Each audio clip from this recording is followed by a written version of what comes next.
All my dear teachers, good evening everyone.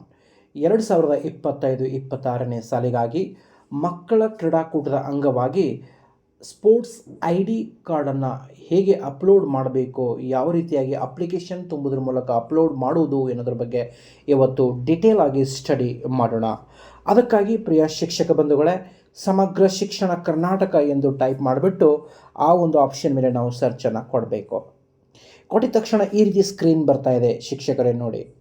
First option ಸಮಗ್ರ ಶಿಕ್ಷಣ ಕರ್ನಾಟಕ ಎನ್ನುವಂಥ ಆಪ್ಷನ್ ಮೇಲೆ ನಾವು ಕ್ಲಿಕ್ಕನ್ನು ಮಾಡ್ತೇವೆ. ಈ ರೀತಿ ಒಂದು ಸ್ಕ್ರೀನ್ ಶೋ ಆಗ್ತಾ ಇದೆ. ನಾವು ಈಗ ಸ್ಕ್ರೋಲ್ ಡೌನ್ ಮಾಡಬೇಕಾಗಿದೆ. ಸ್ವಲ್ಪ ಜೂಮ್ ಮಾಡಿ ನೋಡೋಣ.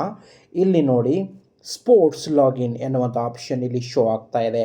ಈ ಲಾಗಿನ್, ಸ್ಪೋರ್ಟ್ಸ್ ಲಾಗಿನ್, ಈ ಒಂದು ಆಪ್ಷನ್ ಮೇಲೆ ನಾವು ಕ್ಲಿಕ್ಕನ್ನು ಮಾಡಬೇಕು. ಇಲ್ಲಿ ನೆಕ್ಸ್ಟ್ ಈ ರೀತಿ ಸ್ಕ್ರೀನ್ ಓಪನ್ ಆಗ್ತಾ ಇದೆ. ಇಲ್ಲಿ ಯೂಸರ್ ಐ ಡಿ ಪಾಸ್ವರ್ಡನ್ನು ನಾವು ಕಾಮನ್ ಆಗಿ ನಮ್ಮ ಶಾಲೆಯ ಡೈಸ್ ಕೋಡನ್ನು ಯೂಸರ್ ಐ ಡಿ ಮತ್ತು ಪಾಸ್ವರ್ಡ್ ಆಗಿ ಇಲ್ಲಿ ನಾವು ಯೂಸ್ ಮಾಡಿಬಿಟ್ಟು ಎಂಟರ್ ಕೋಡನ್ನು ಆ್ಯಡ್ ಮಾಡಿಬಿಟ್ಟು ನಾವು ಲಾಗಿನ್ ಆಗಬೇಕು. ನೋಡಿ, ಈಗ ನಾನು ಲಾಗಿನ್ ಮೇಲೆ ಕ್ಲಿಕ್ಕನ್ನು ಮಾಡ್ತಾ ಇದ್ದೇನೆ. ಮಾಡಿದ ತಕ್ಷಣ ನೋಡಿ, ನೆಕ್ಸ್ಟ್ ಈ ರೀತಿ ಒಂದು ಸ್ಕ್ರೀನ್ ಓಪನ್ ಆಗ್ತಾ ಇದೆ.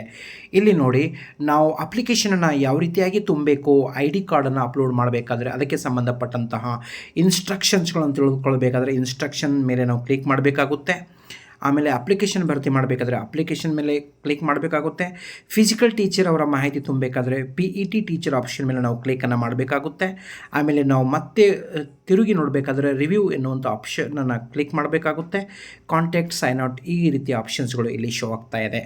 ಈಗ ನಾವು ವಿದ್ಯಾರ್ಥಿಗಳ ಒಂದು ಸ್ಪೋರ್ಟ್ಸ್ ಅಪ್ಲಿಕೇಶನ್ ಫಾರ್ಮನ್ನು ತುಂಬೋಣ. ಅದಕ್ಕಾಗಿ ಆ ವಿದ್ಯಾರ್ಥಿಯ STS ನಂಬರನ್ನು ಇಲ್ಲಿ ನಾವು ಎಂಟರ್ ಮಾಡಬೇಕಾಗುತ್ತೆ. ನೋಡಿ, ವಿದ್ಯಾರ್ಥಿಯ STS ನಂಬರ್ ಆ್ಯಡ್ ಮಾಡಿದ ತಕ್ಷಣ ಫೆಚ್ ಅನ್ನೋಂಥ ಆಪ್ಷನ್ ಮೇಲೆ ನಾವು ಕ್ಲಿಕ್ಕನ್ನು ಮಾಡಬೇಕು. ಮಾಡಿದ ತಕ್ಷಣ ನೋಡಿ, ಆ ವಿದ್ಯಾರ್ಥಿಯ ಮಾಹಿತಿ ಇಲ್ಲಿ ಶೋ ಆಗುತ್ತೆ.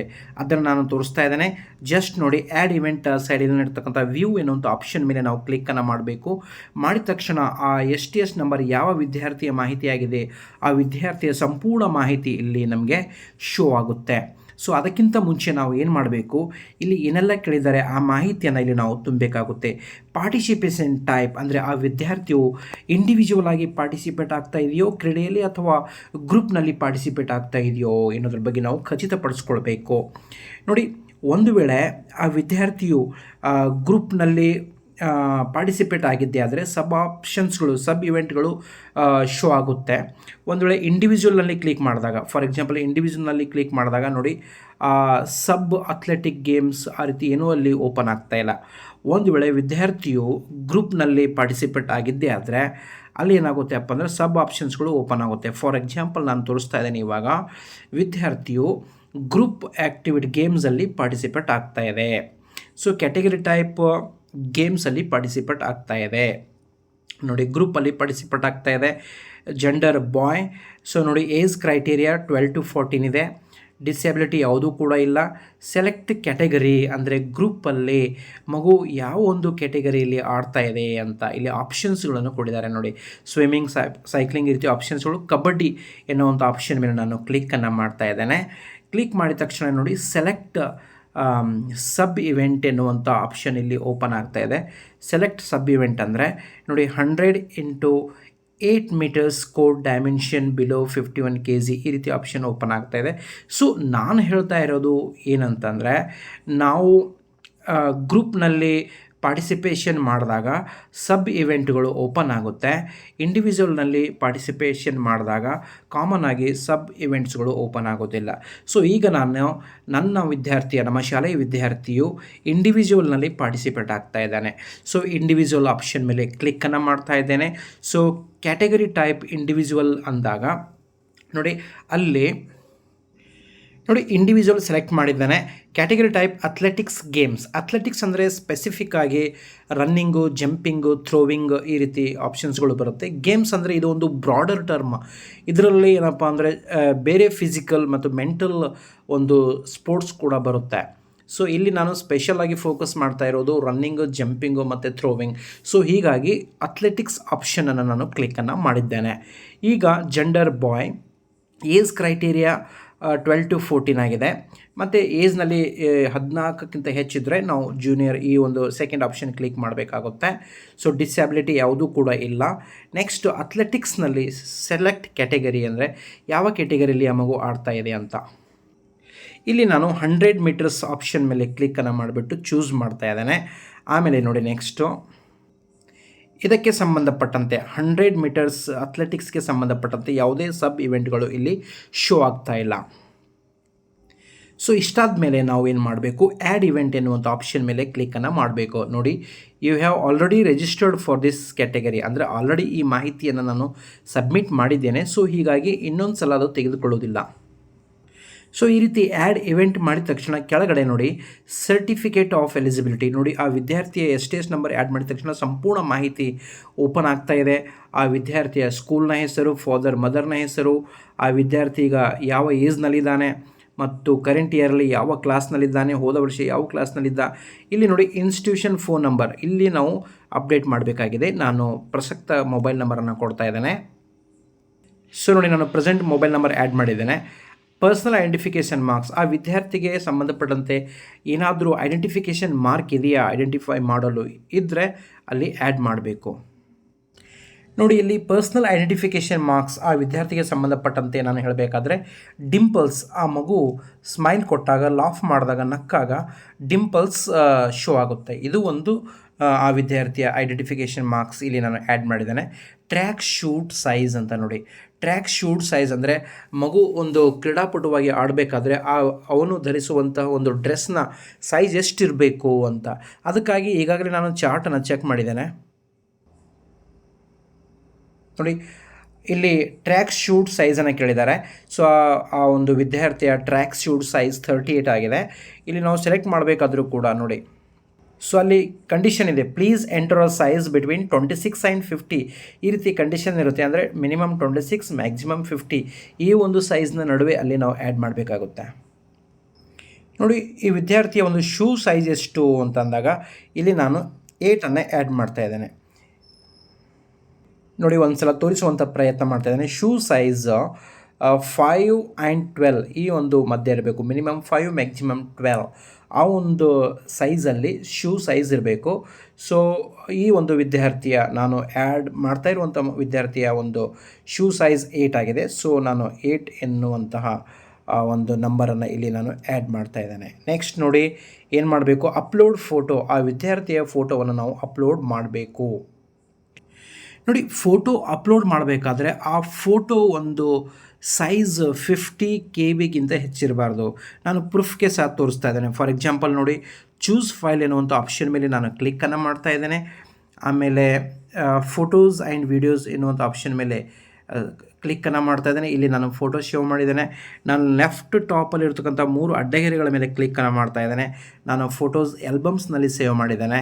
ಸುಮ್ಮನೆ ರಫ್ ಆಗಿ ನಾನು ಫೋಟೋ ಅಪ್ಲೋಡ್ ಮಾಡ್ತೀನಿ, ನೋಡೋಣ ಏನಾಗುತ್ತೆ. ನೋಡಿ, ಈ ಫೋಟೋವನ್ನು ಅಪ್ಲೋಡ್ ಮಾಡ್ತಾ ಇದ್ದೀನಿ. ನಾನು ಸೈಜನ್ನು ಏನೂ ಚೇಂಜ್ ಮಾಡಿಲ್ಲ. ನೋಡಿ ಏನಾಗುತ್ತೆ, file size must be 50 KB ಇರಬೇಕು ಆರ್ ಲೆಸ್ ಇರಬೇಕು. ಇದರ ಅರ್ಥ ನಾನು ಫೋಟೋ ಸೈಜನ್ನು ಕಡಿಮೆ ಮಾಡಿಕೊಂಡಿಲ್ಲ. ಅದು JPG ಮತ್ತು PNGಲಿ ಇರಬೇಕಾಗುತ್ತೆ ಫಸ್ಟ್ ಕಂಡೀಷನ್, ಮತ್ತು 50 KB ಅಥವಾ ಅದಕ್ಕಿಂತ ಕಡಿಮೆ ಇರಬೇಕು. ಹೀಗಾಗಿ ಈ ಫೋಟೋ ಇಲ್ಲಿ ಎಕ್ಸೆಪ್ಟ್ ಆಗ್ತಾ ಇಲ್ಲ.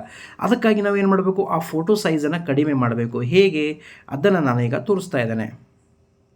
ನೋಡಿ, ಫೋಟೋ ಸೈಜ್ ಕಡಿಮೆ ಮಾಡಲು ಒಂದು ಆ್ಯಪ್ ಇದೆ. ಆ ಆ್ಯಪ್ನ ಹೆಸರು ಕಾಂಪ್ರೆಸ್ ಇಮೇಜ್. ಈ ಒಂದು ಆ್ಯಪ್ ಇಲ್ಲಿ ನಾನು ತೋರಿಸ್ತಾ ಇದ್ದೇನೆ. ಕಾಂಪ್ರೆಸ್ ಇಮೇಜ್ ಆ್ಯಪ್ ಮೇಲೆ ಕ್ಲಿಕ್ಕನ್ನು ಮಾಡಬೇಕು. ಸೊ ಆ ಆ್ಯಪ್ನ ಹೆಸರೇನು, ಕಾಂಪ್ರೆಸ್ ಇಮೇಜ್ ಆ್ಯಪ್.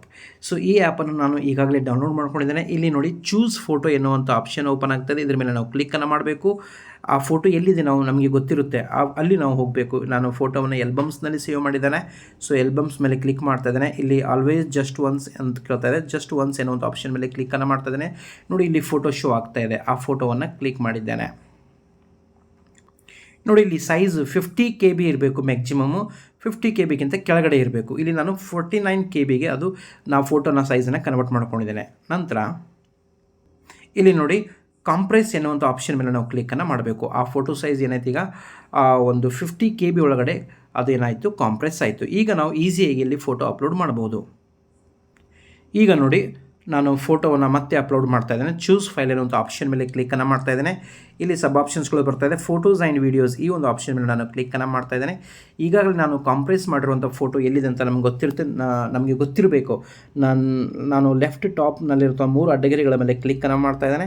ಮಾಡಿದ ತಕ್ಷಣ ನೋಡಿ ನೆಕ್ಸ್ಟ್ ರೀಸೆಂಟ್ ಎನ್ನುವಂಥ ಆಪ್ಷನ್ ಮೇಲೆ ಕ್ಲಿಕ್ಕನ್ನು ಮಾಡ್ತಾ ಇದ್ದೇನೆ. ಅಂದರೆ ರೀಸೆಂಟಾಗಿ ನಾನು ಫೋಟೋ ಸೈಜ್ ಕಡಿಮೆ ಮಾಡಿದ್ದೀನಿ, ಅಲ್ಲಿ ಸಿಕ್ಬಿಡುತ್ತೆ ನೋಡಿ. ಇಲ್ಲಿ ಈಗಾಗಲೇ ನಾನು ಸೈಜ್ ಕಡಿಮೆ ಮಾಡಿರುವಂಥ ಫೋಟೋ ಶೋ ಆಗ್ತಾ ಇದೆ. ಅದು JPG-ನಲ್ಲಿದೆ ಮತ್ತು 47.07 KBಯಲ್ಲಿದೆ. ಆ ಒಂದು ಆಪ್ಷನ್ ಮೇಲೆ ನಾನು ಕ್ಲಿಕ್ಕನ್ನು ಮಾಡ್ತಾ ಇದ್ದೇನೆ. ನೋಡಿ ಆ ಒಂದು ಫೋಟೋ ಸಕ್ಸಸ್ಫುಲ್ಲಾಗಿ ಏನಾಯಿತು, ಅಪ್ಲೋಡ್ ಆಗಿದೆ ನೋಡಿ. ಸೊ ಅದಕ್ಕಾಗಿ ಸೈಜ್ ಡಿಗ್ರೀಸ್ ಮಾಡ್ಕೊಳ್ಳೋದು ವೆರಿ ವೆರಿ ಇಂಪಾರ್ಟೆಂಟ್. ನೆಕ್ಸ್ಟ್ ನೋಡಿ, ಆ ವಿದ್ಯಾರ್ಥಿಯ ಸಿಗ್ನೇಚರನ್ನು ನಾವು ಅಪ್ಲೋಡ್ ಮಾಡಬೇಕು. ಅದಕ್ಕಾಗಿ ಚೂಸ್ ಫೈಲ್ ಎನ್ನುವಂಥ ಆಪ್ಷನ್ ಮೇಲೆ ಕ್ಲಿಕ್ಕನ್ನು ಮಾಡಬೇಕು. ಮಾಡಿದ ತಕ್ಷಣ ಆ ಸಿಗ್ನೇಚರ್ ಎಲ್ಲಿದೆ ಅಲ್ಲಿ ನಾವು ಸರ್ಚ್ ಮಾಡಬೇಕು. ಫೋಟೋಸ್ ಆ್ಯಂಡ್ ವೀಡಿಯೋಸ್ನಲ್ಲಿ ಆ ಒಂದು ಸಿಗ್ನೇಚರ್ನ ಇಟ್ಟಿದ್ದೇನೆ ನೋಡಿ. ಲೆಫ್ಟ್ ಟಾಪಲ್ಲಿರ್ತಕ್ಕಂಥ 3 ಅಡ್ಡಗೆರೆಗಳ ಮೇಲೆ ಕ್ಲಿಕ್ಕನ್ನು ಮಾಡ್ತಾ ಇದ್ದೇನೆ. ಆ ಸಿಗ್ನೇಚರ್ ಆಲ್ಬಮ್ಸ್ನಲ್ಲಿದೆ. ಬಟ್ ಆ ಸಿಗ್ನೇಚರ್ ಸೈಜ್ನ ಇನ್ನೂ ಚಿಕ್ಕದಾಗಿ ಮಾಡ್ಕೊಂಡಿಲ್ಲ, ಡೈರೆಕ್ಟಾಗಿ ತೆಗೆದುಕೊಳ್ಳೋದಿಲ್ಲ. ಒಂದು ಸಲ ಟೆಸ್ಟ್ ಮಾಡಿ ನೋಡ್ತಾ ಇದ್ದೀನಿ ನೋಡಿ. ನೋಡಿ ಅದು ತೆಗೆದುಕೊಳ್ತಾ ಇಲ್ಲ, ಏಕೆಂದರೆ ಆ ಒಂದು ಸಿಗ್ನೇಚರ್ 50 KBಗೆ ಅಥವಾ ಅದಕ್ಕಿಂತ ಕಡಿಮೆ ನಾನು ಮಾಡಿಕೊಳ್ಬೇಕು. ಅದಕ್ಕಾಗಿ ನಾನು ಮತ್ತೆ ಕಾಂಪ್ರೆಸ್ ಇಮೇಜ್ ಎನ್ನುವಂಥ ಆ್ಯಪ್ ಮೇಲೆ ಹೋಗ್ತಾ ಇದ್ದೇನೆ. ಹೋಗಿಬಿಟ್ಟು ನೆಕ್ಸ್ಟ್ ಚೂಸ್ ಫೋಟೋ ಎನ್ನುವಂಥ ಆಪ್ಷನ್ ಮೇಲೆ ಕ್ಲಿಕ್ಕನ್ನು ಮಾಡ್ತಾ ಇದ್ದೇನೆ. ಆಲ್ಬಮ್ಸ್ನಲ್ಲಿದೆ ಆ ಫೋಟೋ.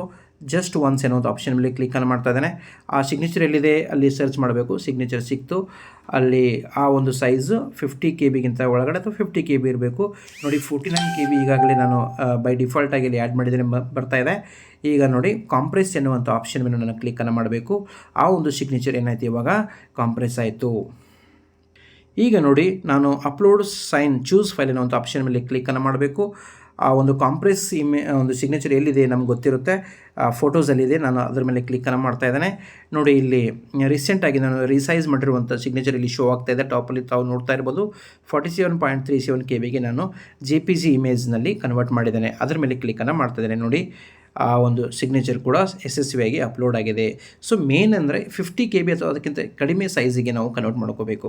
ಇಷ್ಟೆಲ್ಲ ಆಯಿತು. ನೆಕ್ಸ್ಟ್ ಏನು ಮಾಡಬೇಕು, ಇವಾಗ ಆ ವಿದ್ಯಾರ್ಥಿಯ bank detail, IFSC code, bank ನೇಮನ್ನು ಇಲ್ಲಿ ನಾವು ಆ್ಯಡ್ ಮಾಡಬೇಕು. ನೋಡಿ ವಿದ್ಯಾರ್ಥಿಯ ಫೋಟೋ ಮತ್ತು ಸಿಗ್ನೇಚರ್ ಶೋ ಆಗ್ತಾ ಇದೆ, ಅಪ್ಲೋಡ್ ಮಾಡಿರೋದು. ವಿದ್ಯಾರ್ಥಿಯ ಬ್ಯಾಂಕ್ ಅಕೌಂಟ್ ನಂಬರ್ ಮತ್ತು IFSC ಕೋಡನ್ನು ಎಂಟರ್ ಮಾಡಿದ್ದೇನೆ. ಈಗ ನೆಕ್ಸ್ಟ್ ಡಿಕ್ಲರೇಷನ್ ಎನ್ನುವಂಥ ಆಪ್ಷನ್ ಮೇಲೆ ಕ್ಲಿಕ್ಕನ್ನು ಮಾಡಬೇಕು. ಸೊ ಎಲ್ಲ ಮಾಹಿತಿ ತುಂಬಿದ ಮೇಲೆ ನೆಕ್ಸ್ಟ್ ಈ ರೀತಿ ಒಂದು ಆಪ್ಷನ್ ಓಪನ್ ಆಗುತ್ತೆ.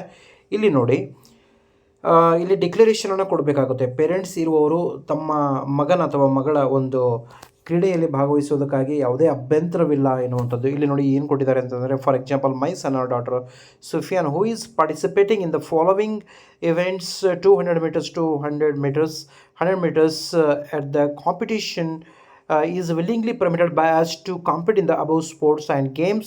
We agree to take full responsibility in case of any eventuality. We also declare that he or she is not suffering from any major disorder. ನನ್ನ ಮಗನಿಗೆ ಯಾವುದೇ ರೀತಿಯ ಒಂದು ತೊಂದರೆ ಇಲ್ಲ. ಮುಂದೆ ಏನಪ್ಪ ಅಂದರೆ ಏನಾದರೂ ಒಂದು ಅಹಿತಕರ ಘಟನೆ ಸಂಭವಿಸಿದರೆ ಅದರ ಸಂಪೂರ್ಣ ಜವಾಬ್ದಾರಿ ನಾನು ತೆಗೆದುಕೊಳ್ಳಲು ಸಿದ್ಧರಾಗಿದ್ದೇನೆ ಎನ್ನುವಂತಹ ಒಂದು ಡಿಕ್ಲರೇಷನನ್ನು ಪೇರೆಂಟ್ಸ್ ಅವರಿಂದ ಬರ್ಕೊಂಡು ನಾವೇನು ಮಾಡಬೇಕಾಗುತ್ತೆ, PDF ಮೂಲಕ ಒಂದು ಈ ಚೂಸ್ ಫೈಲ್ ಎನ್ನುವಂಥ ಆಪ್ಷನ್ ಮೂಲಕ ಅಪ್ಲೋಡ್ ಮಾಡಿಬಿಟ್ಟು ನಾವು ಕೊನೆಗೆ ಏನು ಮಾಡಬೇಕಾಗುತ್ತೆ, ಸಬ್ಮಿಟ್ ಎನ್ನುವಂತಹ ಆಪ್ಷನ್ ಮೇಲೆ ಕ್ಲಿಕ್ ಮಾಡಿದ್ದೇ ಆದರೆ ಆ ಒಂದು ವಿದ್ಯಾರ್ಥಿಯ ಅಪ್ಲಿಕೇಶನ್ ಸಕ್ಸಸ್ಫುಲ್ಲಾಗಿ ಜನ್ರೇಟ್ ಆಗುತ್ತೆ ಮತ್ತು ಒಂದು ರೆಫರೆನ್ಸ್ ನಂಬರ್ ಕೂಡ ಬರುತ್ತೆ. ಆ ರೆಫರೆನ್ಸ್ ನಂಬರನ್ನು ಆ್ಯಡ್ ಮಾಡೋದ್ರ ಮೂಲಕ ನಾವು ಒಂದು ಪ್ರೆಸೆಂಟ್ ಸ್ಟೇಟಸನ್ನು ನಾವು ಚೆಕ್ ಮಾಡ್ಬೋದು. ಇಲ್ಲಿ ನಾನು ಈ ಎಲ್ಲ ಮಾಹಿತಿ ಇನ್ನೂ ತುಂಬ್ತಾರೆ, ಏಕೆ ಅಂದರೆ ಸ್ಟಿಲ್ ನಾನು ವಿದ್ಯಾರ್ಥಿಯ ಒಂದು ಫಾದರ್ನ ಒಂದು ಡಿಕ್ಲರೇಷನ್ ನಾನು ಇನ್ನೂ ಪಡೆದುಕೊಳ್ಬೇಕು. ಸೊ ಹೀಗಾಗಿ ಈ ಒಂದು ಆತುರದಲ್ಲಿ ನಾನು ಈ ಒಂದು ಚೂಸ್ ಫೈಲ್ ಎನ್ನುವಂಥ ಆಪ್ಷನ್ ಮೇಲೆ ನಾನು ಕ್ಲಿಕ್ ಮಾಡೋದಕ್ಕೆ, ಸಬ್ಮಿಟ್ ಮಾಡೋದಕ್ಕೆ ಬರ್ತಾ ಇಲ್ಲ. ಯಾಕೆಂದರೆ still I have to consult the parents and ಇಲ್ಲಿವರೆಗೆ ಮಾಹಿತಿನ ತುಂಬಿದ್ದೇನೆ, ಕನ್ಸಲ್ಟ್ ಮಾಡಿಬಿಟ್ಟು, ಆದರೆ ಅವರಿಂದ ಒಂದು ಒಪ್ಪಿಗೆ ಪ್ರಮಾಣ ಪತ್ರವನ್ನು ತುಂಬಿಕೊಂಡು ಇಲ್ಲಿ ನಾವು ಅಪ್ಲೋಡ್ ಮಾಡಬೇಕಾಗುತ್ತೆ. ಸೊ ಇಷ್ಟೇ ಪ್ರೊಸೆಸ್. ಕೊನೆಗೆ ಒಂದು ರೆಫರೆನ್ಸ್ ನಂಬರ್ ಜನ್ರೇಟ್ ಆಗುತ್ತೆ. ಸೊ ಆ ರೆಫರೆನ್ಸ್ ನಂಬರ್ ಮೂಲಕ ವಿದ್ಯಾರ್ಥಿಯ ಒಂದು ಪ್ರೆಸೆಂಟ್ ಸ್ಟೇಟಸ್ ಚೆಕ್ ಮಾಡ್ಬೋದು.